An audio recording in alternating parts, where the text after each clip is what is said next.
We already. are Oh, live. we're not even live yet. Oh, It wait a says minute. past scheduled time. Where is the live studio? Oh, hold on.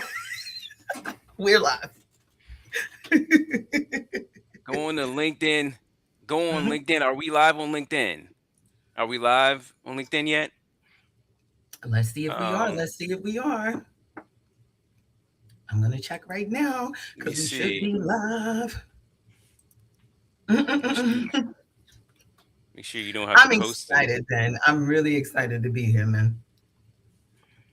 Oh yeah, this is gonna be good. Let me check the event to see if we're live. Yes, we are. Oh, we are live. I'm Yes. there. View the event. Let's view the event. Let me go in here. Listen, do we have anybody popping in yet? Is anyone popping in yet? Who knows, man? It's 10 a.m. I can tell you right now, the West Coast people still might be snoring. Okay, you remember it's a 3 hour Gotcha. time Well, difference, let's so some of those folks, the early birds might be on. somebody. I think I just saw a thumbs up though. Yeah, there's a couple of Hey, people on. And look, if you on, put some stuff in the chat.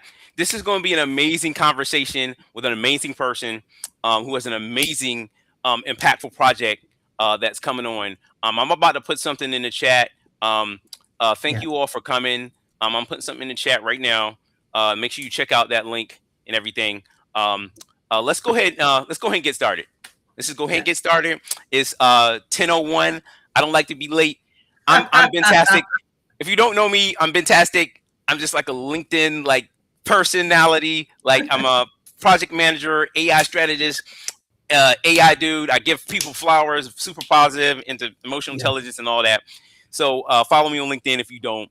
Um, Today, what we are doing today is epic, incredible, game changing. We got I got Vontae McCray. She's the founder of Vontae Pictures. She's an award-winning screenwriter, producer, former film instructor. She hosts the podcast Vontae Talks with Filmmakers. This is an amazing podcast. I mean, she has Oscar winners on there, Emmy winners. Yeah. She has some amazing guests. Before building her independent production company, she spent nearly 2 decades across like HBO, Sony Pictures, um, helping coordinate more than 2,000 films and television releases for global retail and digital markets. She now applies all of that discipline to original film, television, documentary, sports, and podcasts. Hmm. She's based out of Raleigh, Durham, and Brooklyn. Yeah. She leads Vontae Pictures as a remote company that assembles project teams and production relationships across the United States and internationally. You know what? Her screenplay, Queen Pen, it won at the inaugural Urban Action Showcase. So her public-facing work also includes television, education, podcast interviews, award-winning Hollywood professionals, independent artists, and the development of an expanding original independent portfolio. Without further ado, this is Vontae McCray, ladies and gentlemen. Please give it up. Please clap for her. And we're gonna get into this project. Okay, Vontae, we're gonna get into this project Mhm. that you're gonna be pushing here. That's behind us. Yeah. Let me start. Well, Ben, before we do that, thank you for the excellent intro. I do appreciate that, man. I know it was long winded, man. I seen that you were getting tired, and it's just because I'm elderly, it's just that I'm getting up there in age, man. So I've done a lot in my lifetime, but I'm really excited to be here. So thank you so much. Awesome, man. And like I said, this is an honor. I'm honored that you chose me and said, "Hey, look, Ben, do this for me." I mean, it's funny because you really don't know how I do it these things because you haven't seen because I like on my job and things of that nature and kind of like in the community I kind of do these things, but you haven't really seen me do them. So picking Mhm. me was kind of like, okay, this guy may be good, but yeah, I'm good. I'm the right person for the job here. So Yes, and I so also wanted to honor somebody. I wanted to okay, go honor ahead. somebody that I felt. You remember we spoke about this the other day that you really engage my content, and I've always seen you on like other people's podcasts and all of that. So it was just something that naturally happened for me to reach out to you. So I'm gonna let you get started, bro. It's on you. I I'm not appreciate you. interviewing you today as the We're podcast and host. You're you know what? interviewing me. Look, look, it's good because we're actually on time. We're actually on time. We're right on schedule. right on schedule. So I'm gonna get Yeah. into the first question here, and so that Hmm. everybody can understand. This is called Beyond the Postcard, from Yes. vision to reality, right? And so, essentially, what Monty? y- Before we even get like into the project, this will be your first time ever setting foot in Africa, in the motherland. What does it mean Yes. to you personally to be connecting with the motherland for the first time through this journey? And have you let yourself like think about what that moment will be like when you first arrive? I no. First of all, I told myself, I said, I know me. I'm one of those private people that cry to my friends. Right? You're gonna see me tough as nails on the outside, but me being passionate about a lot of stuff on the inside, only closed people to me are able to hear me, have those panic attacks, anxiety, the cries and the tears, like, am I doing the right thing? Because as you go through life, you have those forks in the road. So for me, I do not know, Ben. I think I will probably fall to my knees and cry, or I'll probably get to the hotel room and then let the tears flow, because for me, it's just something so passionate. I grew up in the South. My grandmother raised me. I was born in Brooklyn. So a lot of people know that. And my grandmother raised me. Wow. And we grew up on a dirt road, and my great grandmother was still alive until I was 5. Her parents were slaves, so this is Wow. very much connected, yeah, man, to me, to be able to go to the motherland. I know a lot of people say, with Black Americans, well, you have the internet and this, that, and the third, you can learn about Africa, but it's something different being able to actually hit those shores. Wow. Wow, So that yeah. is powerful. Knowing your family history like that, that is a powerful Mhm. thing. To those out there that if you don't know your family history, you haven't done it, please do it. Adds purpose and everything. So that is Mhm. awesome. I have like a follow up question because I know Kenya. It's going to be in Kenya, right? Mhm. So they have a rich history, named after the great mountain Kirinyaga. Um, what does it mean to you to have like the Kenyan government, have the Kenyan people to welcome you in? So this was it was another thing that it surprised me how open and welcome, the film commission was, but I have to give it to, Uso Amando. His name is Kelvin Uso, is what I call him. He was nice enough. So working with other African countries as well. We've been trying to get this produced in Botswana. I was working with the Nigerian, outreach to some of the government officials there.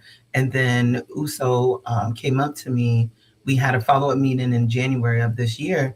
And I was telling him the challenges I was having with the other, countries and everything. He said, well, would you want to do something like this in Kenya?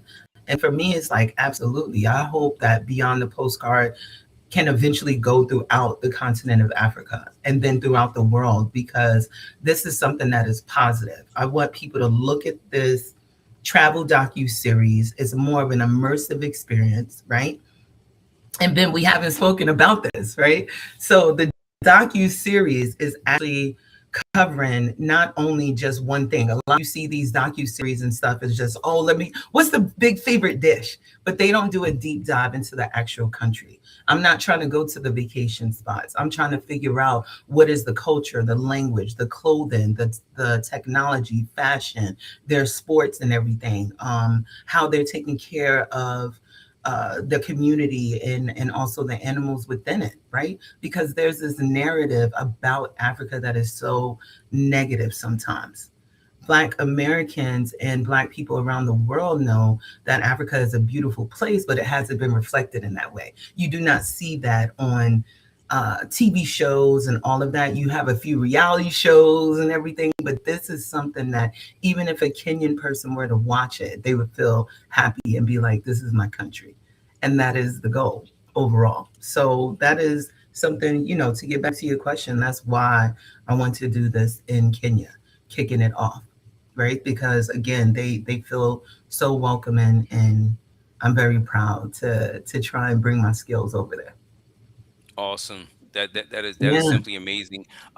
You're kind of jumping the gun on my questions, and but we're Sorry. gonna we're gonna do a deep dive into that. Before we do that, I Mhm. did want to just shout out. We do have some people that are in the chat. They're excited for this. I didn't I Thank wouldn't you. want to be remiss to actually just shout out our people that are supporting us, that are watching. Mm, thank you. Dunatra Winston. We got Heather H. William McKinney is in the house. We got Joanna Garrick in the house. So all y'all, thank you Yay. for coming. Thank you for showing up. And if you're on Mhm. anybody's on any other platform or anything like that, we appreciate you for showing up and everything. So go ahead and make sure you put comments in the chat, and I'll be chatting with you while we do this. I'm a great multitasker, so I'll be chatting with everyone Yeah. in the chat as well. So that brings you Mhm. kind of went into my next question, right? And really, it's Mhm. about purpose, right? So Kenya beyond the postcard, right? You want to tell this Mhm. story. You kind of talked about it, but kind of give us like a more deep dive on why is it important, like that we tell like positive stories about Africa, that we tell these positive stories, that a more positive and favorable story is shown, not just like huts and just Mhm. showing degradation, right? Why is it important that Mhm. we show these images, and the purpose behind it, for you personally? Mhm. So for me, I feel like we have to show these images because that is more truth. That is being more truthful to who we are as a people overall, Black people around the world. There's always this misconception, right? Even as Black Americans, that we're lazy, we don't want to work, this, that, and the third, we're uneducated. Chicago is the roughest place in the entire world, pretty much, right? This is how you change that narrative through imagery, through visuals. Every since the dawn of time when we were able to do filmmaking for decades now, it is about that imagery is what impacts people's minds, right? So right now, I can't go on any cable network and watch an African channel. So, Right. I could see ESPN, I could see, football, I could see everything else. But one thing that we're not having easy access to is what is going on in such a huge continent that is very much made of Black people. 85% of the entire country with over 1 billion people is Black, right? Why is that not being shared with the world more versus these fictional shows and everything that might be on a few Hollywood networks and everything? Where is the reality content at? Where is that travel and immersive thing? I was so proud of I Show Speed when he went to visit Africa, right? He's one of those Right. very young kids and everything. Now, don't get me wrong, I'm not jealous. However, I've been working on mine since 2025, right? Last summer, that I initially was negotiating with Botswana, right? So then to see him visit all those African countries and to see the engagement of the youth and everyone across social media, I was like, okay, you're moving in the right direction. So that is what it is. It's just changing the narrative of how people see us and not the what they've been some of these news facilities have been putting out there about us. So I hope Amazing, that answers amazing. your question, sir. Yes, yes, it does. That was an amazing answer, and I think what you're saying is timely, extremely timely. It's 21st century. It's time, right? It's So my done. next question, yes, it's time. Let's go. Now, what, why, why did you feel Kenya was the right country, African country? Like, why Kenya? Mhm, And talk about how you thought about like approaching this differently than the traditional travel shows. You kind of spoke on it, but talk about like your mhm, your, your process of saying, hey, hey, I don't want this to just be a traditional travel show. I want this to be, mhm. so talk about your process and why Yes. Kenya. So we spoke about that briefly, right? And then like me working with Uso, Amando, and everything. And then once you do a deeper dive. So just so everybody knows, I do have a master's degree in screenwriting. I've been an associate professor as well for over 4 years at the Academy of Art University. I was doing that as well. Wow. So Wow. teaching youth about creative storytelling is very important. You don't just do a documentary like, oh, let me just go grab a camera and get out there. It is a Right. story behind it. You don't script your subjects, right? So when I looked at Kenya and I started doing my research, one of the biggest things that blew my mind then was there was an image of literally a giraffe right there in front of the cityscape of Nairobi in Kenya. And it just blew my mind because I told myself, I said, nope. I said, we have to blow it up. We have to. I don't want to just go to the safari. This is like if you were walking down the street, especially in North Carolina. I don't know, exactly where you are, but sometimes in the woods, we're walking, we're not walking in the woods, but we're walking somewhere and a deer just passes by, right? Right. In the freaking forest, right? Right. There, it could be a giraffe. It blew my mind that in New York City, for instance, where I'm from, imagine in Times Square how like the police officers have horses walking around, right? Like they're Right. on horseback. Imagine if like an elephant was instead over there in Central Park just chilling. That's just a regular thing. Or a giraffe or something like that. It was just like it was Black Panther come to fruition for me. Right. Right. And once I dug deeper, their technology, their education, the way that the majority of the country is youth. They're like 20 and up. The majority of the Wow. country is young Wow. people. Wow. Like I forgot the That's amazing. statistics and everything. I would have to look it up That again. is I know it amazing. blew my mind. So not saying like, oh my God, where's all the elderly? But it's just more of that is how you culturally continue the bloodline. If you get what I'm saying, Ben. That's how Right. you continue bloodline. That's how you continue everything, right? It's just like those that are carrying your name generationally to go on and go forward and keep rebuilding and moving the world forward. So that is really why I was like, okay, Kenya is the perfect place. It is the size of the state of Nevada, the entire country, and there's millions of people there. They have Uso had to put me on because I was like, I was up a little bit. I dealt with people in Botswana at one point, and they were having Wi-Fi issues. He said, Vonti, no, we have a 95% impression on Wi-Fi here. There's no issues here. Oh, wow. We don't even get that kind of coverage in the South. Do you understand? So it's like, that's what I mean, man. So it was just like, as I keep peeling that onion back and learning more, it just showed like this is where I would love to start this entire journey for Beyond the Postcard. This is just a perfect fit. And Ben, I'll tell you now, as a storyteller, when you're writing fiction, right? It's like you get to make up the world. You build that world. This world building, Right. which is amazing Right. as a screenwriter. Yes. Uh, Yes. you know, yeah, Queen Pin is a crime drama based on Brooklyn in the 90s, the 80s and the 90s, and like how I grew up there. But something like this is going to be unpredictable. Right. It's going to be Wow. unpredictable. So I don't want to script it too much. I want to wait until I get into the country and Wow. actually build the story from there. So the premise is all of those topics, and then the rest of it is going to be free flowing and be very organic. Wow. That is amazing. And what I'm hearing is I'm hearing legacy. I'm hearing, Mhm. next generation, Mhm. affecting the young people in the world. Like, uh, this is an amazing project, and I love how you're thinking about young people. You're thinking about legacy, right, and Mhm. moving things forward because essentially that's these are going to be the leaders, the future leader, global leaders, right, of the world, We are right, the elders right now, bro. I don't know how right, old you right, are. right, I don't right, know. We look young. Okay. right, I don't mind telling the audience in November, I'll be 47. right, Nobody believes I'm 40 anything, right? right, right, But right, at the end of the day, back in the day, this would be the elders. You would be going to the uncles and stuff, right? right, We right. have a responsibility here to educate. It's no compromise. Absolutely. And now, listen, I have a very interesting question. You touched on it, but can you kind of talk about like the difference between like the postcard version of Kenya and Africa versus you deliberately making sure that you reframe and reinvent Africa for the actual audience, right? Mhm, Like, can you mhm, talk mhm. about those contrasts? So the contrast for me is this.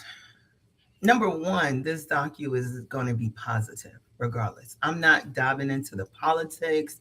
the controversy, any kind of war situations, because we're so used to drama here. This is something that I want to put on a major Hollywood network or streaming at a digital channel, that viewers are going to be able to see it, like YouTube or something like that. This goes a deep dive. Again, going back to what I said. Like it's almost like if we did one on the US and where we grew up, Right. right? You got the Bojangles down here, or like, oh, Right. or the AMC movie theater we would go to, and like Right. what we do on the weekend, doing karaoke and lounges, and oh, girl, I'm wearing this, and hey, bro, I got these new Jordans or whatever. Those are the stories that make and move Right. people. They do. So if y'all can pay thousands of dollars for a concert to say, I won't say their name, to get humped on at the concert, or see somebody hair blowing in the wind, and you're paying thousands, I feel like this is one of those things where you can be immersive and engaged with Africa. Something different. That's it. I want to go below the surface Right. instead of like surface level with this docu series. Like I want Amazing. to. I said what I told my director, which Bill McCullen, by the way, is the director of this. He's going to be he is the former head of content at the NFL. He's joined up on the team with me. He'll be coming on. We spoke about Nice. it yesterday. Yeah, he's coming on Amazing. August 27th. And I told Amazing. Bill, I said, it has to have that action. It has to have that young feel to it, the music, the engagement, that rhythm, the thing that makes you want to get out there and like Ben watches episode one and just be like, I need to book my ticket to freaking Kenya. Right? Yes. Yes. Yes. So, and I don't know if you have yet, but I would love if you dropped in the comments the teaser so people can visually see what I'm actually talking about. So, yeah, the goal of it all is like really deep dive, and every single episode is going to be themed around one of those topics that I mentioned, which is like the fashion, the technology, education, conservation, travel, all of that stuff, because we need to really show what the country is able to provide to the world. We don't want people Awesome. just getting on the plane, right? And talking about, oh, Yes. I'm going to the hotel, I'm about to sit by the pool. No, I would love if people would say, you know what? Hey, I want to go to that nonprofit that they showed. I'm flying across the world to go and volunteer for a week in Kenya. Nice. You understand? Yes. That's Yes. what I want. Get That's y'all butts on the amazing. plane. That's amazing. Yeah, that is an amazing goal, and I can't wait to get inspired and get pumped up and everything. That is awesome. Before Beyond. before before I go to my next question, I did want to point out I put the teaser in there again, Yes. for the YouTube channel. Also, Heather Hay put a comment. She said very inspiring, excited to learn about day to day living in other countries. The real, Hmm. the real thing. And thank you, Heather. Appreciate that. And hey, I put a question in chat. If you're watching and if you're in the chat and you've been to Hmm. Africa, rep tell us what country you've been to. If you haven't, Yeah. do like Heather, talk about how you're excited to maybe see content about Kenya and find out what's really going on over there and everything. All right, Yeah. so let me get back into my questions here. So, Hmm. Auntie, you spent years working around major entertainment brands like HBO, Sony. Hmm. Um, what did those experiences teach you that you're now bringing into this project? Oh, okay. So let me. I'm sorry to laugh about it, but it's like a non-compromise for me. I operate Vonti Pictures as like a mini Hollywood studio. The way that I brand myself, the seriousness of the brand. I tell people, even for yourself, Ben, your name is a brand. And my friends know I tell them that all the time. You never allow somebody to taint it or anything, right? I don't mind saying I'm an independent filmmaker, but that doesn't mean I have to operate as one, right? I want to be able to scale. If tomorrow I get into a media fund and they say, you know what, once we're going to fund 5 of your projects right now, we're ready already, because I've built up a team that's strong enough. I've built up a network that is strong enough. And I've built up how my company operates to where the scale up is completely viable.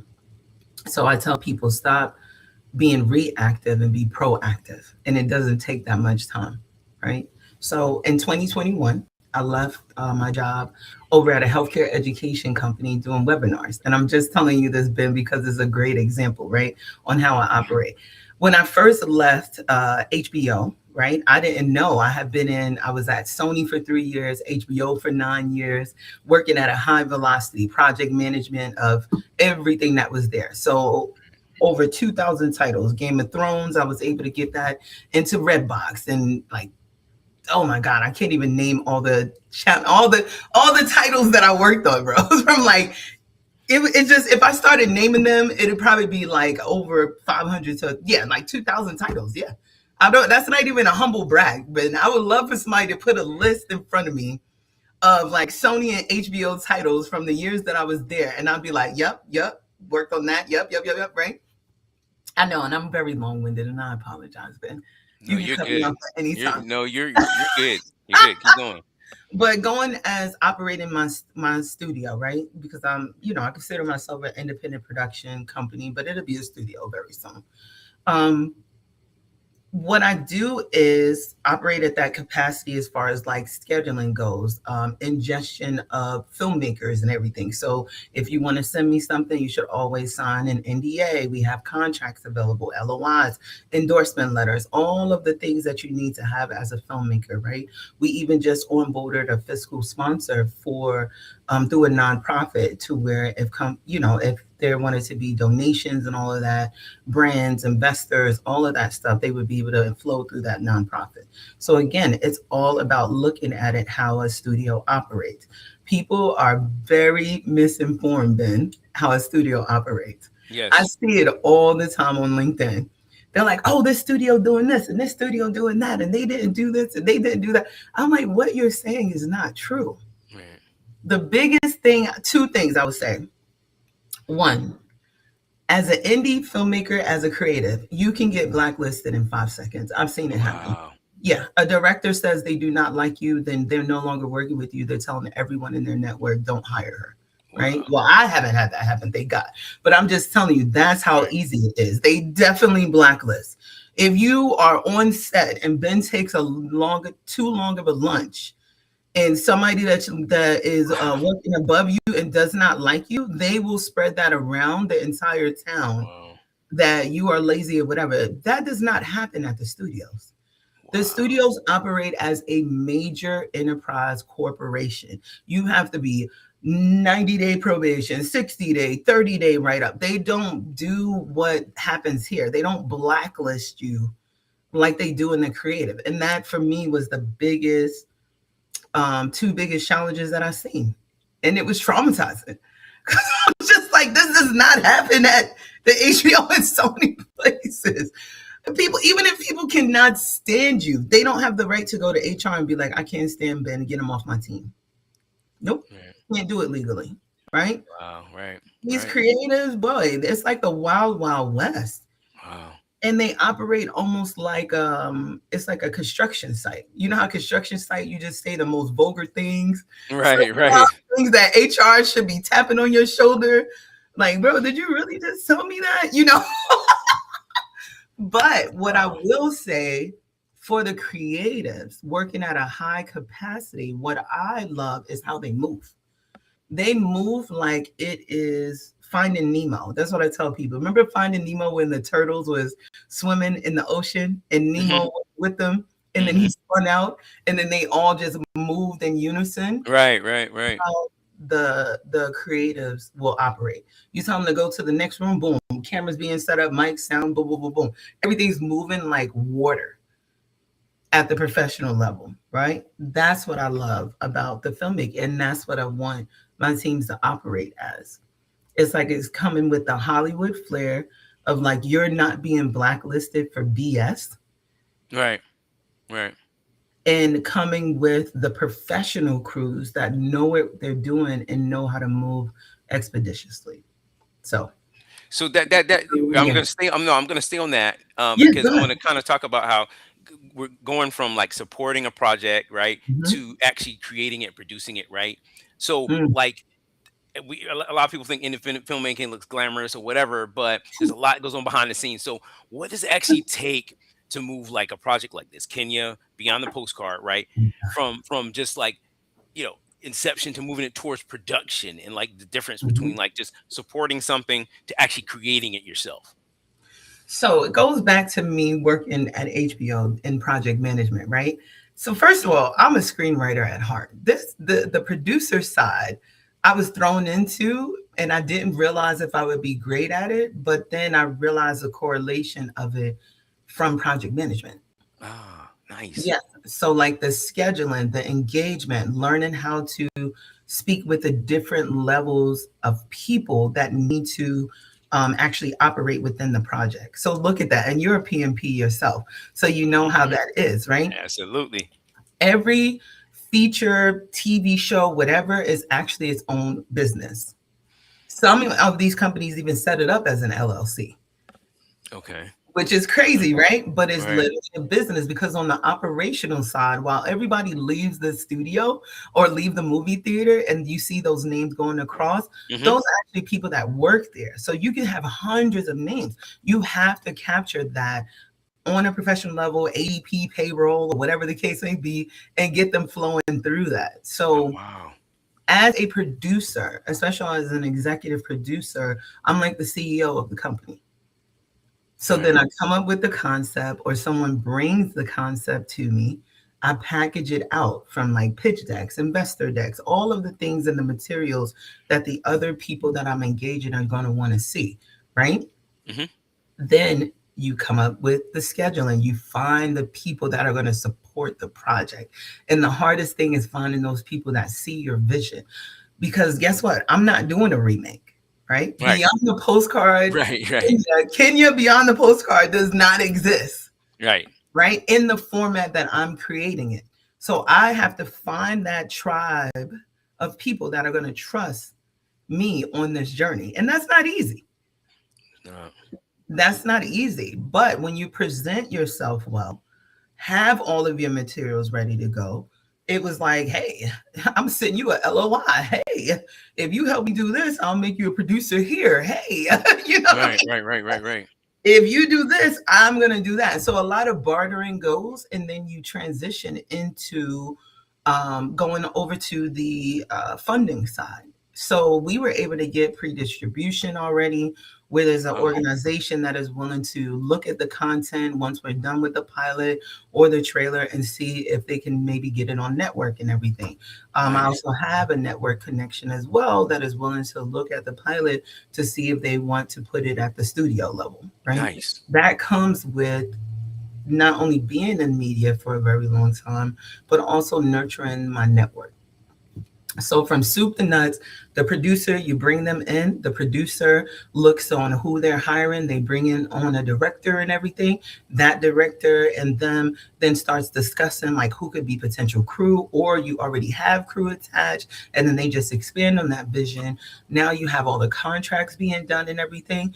And then you start doing the outreach to investors and brands and sponsors. And that's the biggest thing for me is we're at that level of looking at investors and brand and sponsorship as well. So anyone that might be watching this, I would love for them to engage with me to see about that. And that would be info at Bounty Pictures. So you asked me what it takes. It takes a lot. It takes months of planning, packaging, all of the things, bro. That you talking about language. We're talking about management projects. We're talking about initiating planning. We're talking about execution. We're talking monitor close. We're talking about closing. We're talking about We're talking projects, and I love exactly. it. I eat projects for lunch, breakfast, lunch, and dinner. So that everything you just look. I'm gonna after this. I'm gonna rewatch this and take all those notes. I hope everyone. She just gave us a master class. Actually, to be honest with you, I'm thinking about. I'm about to go into AI, a couple AI questions, right? But Mhm. before I go into that, I'm thinking about how to kind of like almost reframe, like doing a production, like reframe it in a project management type a pillar, but Yes. Yes. reframe it though, so that it matches like the production of how you get a project from initiating to planning to execution to closing. Like, right, like I'm thinking about that, like, right. So I'm Yes. gonna do it. I'm gonna do it. But anyway, No, oh my no, gosh, oh my wait, no, gosh, I'm no, geeking out. before we move on, that's important. And thank you for about the master class, right? Because this is what translates well to the project managers. So Hmm. if people were to look on, I'm gonna give you an example. If you were to look on my podcast, right? The Avanti Talks with Filmmakers, I had a production designer on. He did Godzilla versus King Kong, 1 and 2, right? So he broke down on there what a production designer actually does. And he said, Vonti, if they have a background in architecture, they could be a production designer. You understand? So it's that overlap of people assuming they're only good at one thing when they're actually good at multiple things. So Ben, you might come to me and say, you know what, Vonti, I want to be a producer now, just because of my PMP background. It's about knowing all the details. And it is very much micromanaging, not micromanaging, but going into the macros and the micros of all the steps that's needed to get this done. But the more organized you are, bro, the quicker things happen. Yeah. Right. So I tell people all the time, if you, especially in LA, but before you go to the next question, honestly, this is very important for those watching that are filmmakers. I know that people at the Hollywood level, if you are able to get their engagement, do not reach out to them unless your stuff is ready. The worst Right. thing I've ever seen is people engaging someone, especially from LA. They move rapid pace. I lived in LA for 4 years. I went and did my master's for 3 years in San Francisco. They move at a rapid pace. If you tell them they have a script, I mean that you have an amazing script and they love the log line, the script better be done. And you better be able to send it 2 minutes right after the call. Right. You understand? If you Yes. say, hey, I got this project, this, that, and the third, I would love to send you the trailer. The trailer better be available and sent right after the call. The Wow. LOI right after the call. The Right. endorsement letter right after the call. Bam. Like people, that's why I say stop being reactive and be proactive. Have all your guns blazing. All your guns blazing. Because I mean, even when I worked at the studios with Hollywood, you had to have your guns blazing. We didn't have the time. If they said Right. Game of Thrones needed to launch on Black Friday, and I was in charge of launching that in every single retailer, you know how much money we were spending? Millions of dollars. I went to the SVPs and told them, hey man, we're gonna miss it by a week, you think that was an option? We're gonna miss it by the week getting this into Walmart stores worldwide? I mean, countrywide? They're not trying to hear that. They're like, Mm, Vonti, go fix the problem. What do we mm, need to throw some money at it? How many more people you need, or everybody's getting fired? This is the right. whole thing. When you're a producer, you're holding the line. Oh wow. You are holding the line. It's the biggest amount of pressure, and that's what people don't understand. You have the below the line that's counting on you to go get the funding for the project. And above the line is not only the studios, but it's the investors, the brands, all this and that. Right. You're in the middle like the PM, bro. Yep. And that's what, as project managers, we do so Pressure. well. They throw Yes. us in the crap show, man. Mm-hmm. They're like, yo, Monty, Ben, you're in the middle of this. And yeah, you're going to make this happen, or somebody's Right. getting fired. Yep. Got to make it We can happen. laugh about it. It sounds diabolical, right, Ben? Right. It is. But It it's is. real, man. They don't understand that pressure, man. Yeah. Yeah. It's a lot of Yeah. pressure.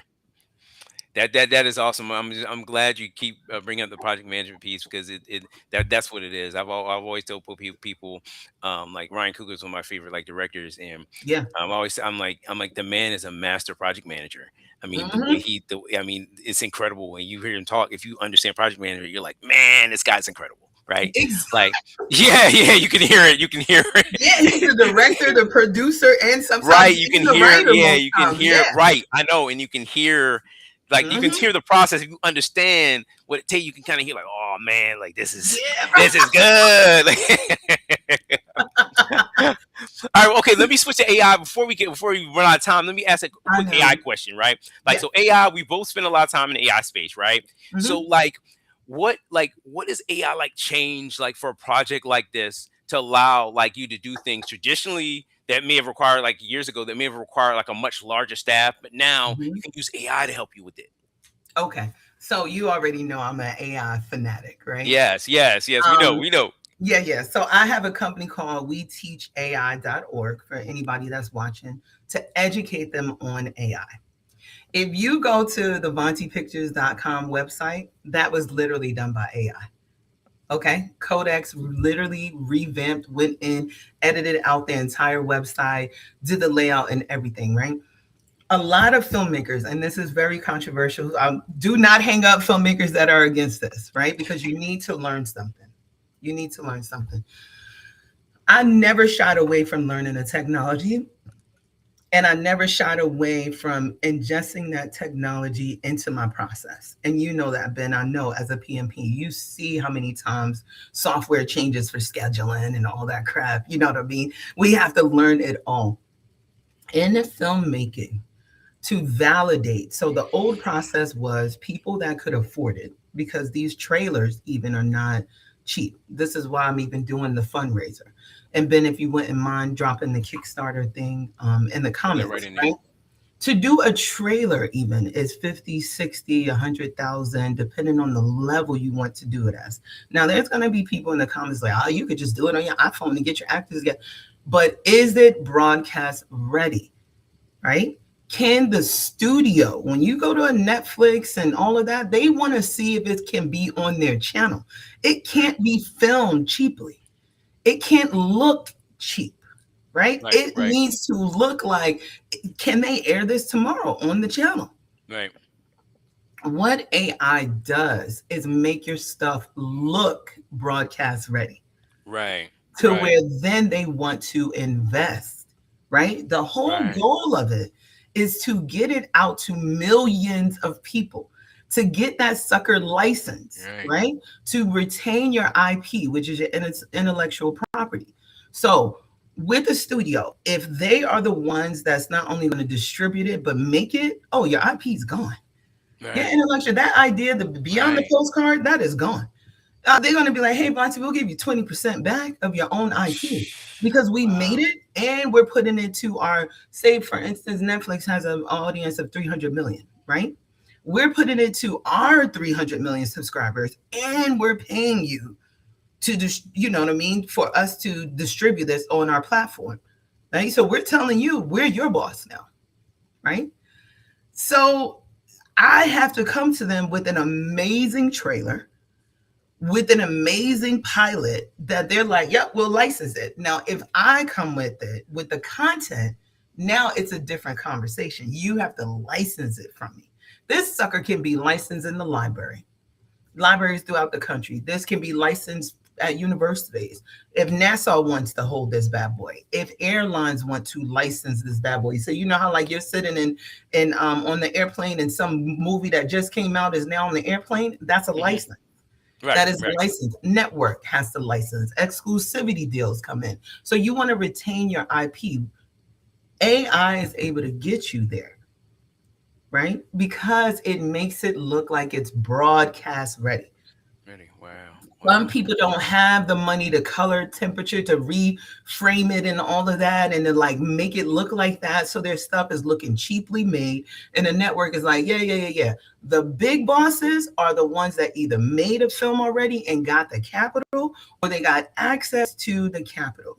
And Right, unfortunately, as minorities, a lot of us don't have that kind of access to the capital, right? right. But you want to spend the money to make the money, and that's where the AI stuff comes in. I use a lot Codex, Fable, ChatGPT, Gamma Dot app for my presentations, all of those things. Nice, Yeah, nice. And we're pretty much running out of time. But I listen, know. what's the last question here? The last question. Um, Number one, what does success like look like for Kenya beyond the postcard? Like, what do you want to happen? I want that sucker licensed all the way up to the astronauts. Do you understand? I want NASA freaking astronauts looking at Kenya beyond the postcard to look down at the Earth and be like, you know what? There go Africa right there. That is what is important to me, is that this is getting out to the widest audience that has ever been for the diaspora. Everybody everywhere knowing what Kenya is like, and that we went beyond the postcard. So that is the And, goal, man. and Well, and tell us and tell us what to do to support. Tell us what to do to support.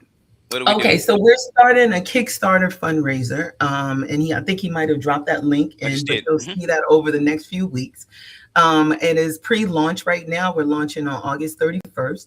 You're going to see me in a lot more interviews as well. Ben, I thank you for being the very first one. You've been amazing. Thank you so much. I appreciate it, man, because you helped me get my voice out there.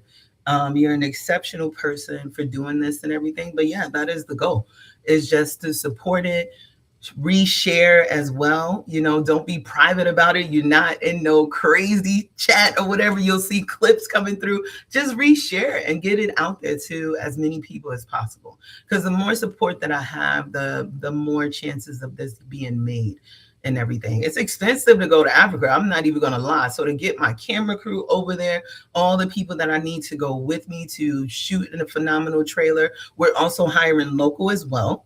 So that's another big thing as well. We're hiring local filmmakers.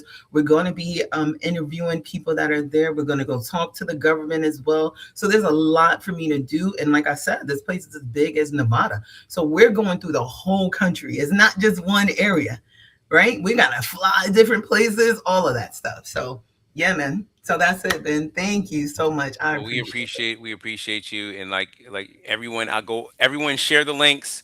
The links are in the chat. Share the links. I'll be Share helping to the share the links, and this has been phenomenal once again, Vontae McRae. Boom. Thank you so much, man. It's been a pleasure.